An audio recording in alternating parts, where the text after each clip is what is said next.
Hello friends, ఇంట్లోనే dhoop stick ఎలా prepare చేయాలో చూద్దామండి. ముందుగా అయితే ఎండిపోయిన బంతిపూలు తీసుకొని ఈ విధంగా తుంచిపెట్టుకోండి. ముందుగా ఒక గిన్నెలోకి 6 కర్పూర బిళ్ళలు, 2 బిర్యానీ ఆకులు, 2 బిర్యానీ చెక్కలు, లవంగాలు 3 తీసుకోండి. కొబ్బరి బూరు కొంచెం తీసుకొని ఇందులో శాండిల్ పౌడర్ 1 టేబుల్ స్పూన్ తీసుకోండి. ఇప్పుడు ఒక మిక్సీ జార్ తీసుకొని తుంచిపెట్టిన బంతిరెమ్మలు, అలాగే బిర్యానీ ఆకులు, కర్పూర బిళ్ళలు, కొబ్బరి బూరు, అలాగే బిర్యానీ ఆకు, బిర్యానీ చెక్క ఈ విధంగా యాడ్ చేసుకొని గ్రైండ్ చేసుకోండి. ఈ విధంగా ఇలా గ్రైండ్ చేసిన తర్వాత దీన్ని ఇప్పుడు జల్లించుకోవాలి.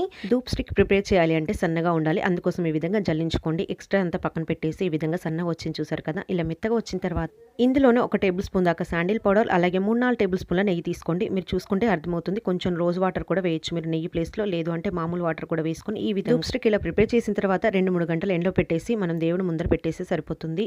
మన ఇల్లంతా గుమగుమలాడుతూ మంచి సువాసనతో వెదజల్లుతుంది. అలాగే మనం పాజిటివ్ మైండ్తో ఉంటాము. అలాగే పాజిటివ్ వైబ్స్ అయితే స్టార్ట్ అయిపోతుంది. మీరు కూడా డెఫినెట్గా ట్రై చేసి చూడండి. ఇంకా మనం ఎక్కువ ఖర్చు పెట్టకుండా ఇలా ఇంట్లోనే ప్రిపేర్ చేసుకుంటే సూపర్ కదా. Like and share, please subscribe to my channel.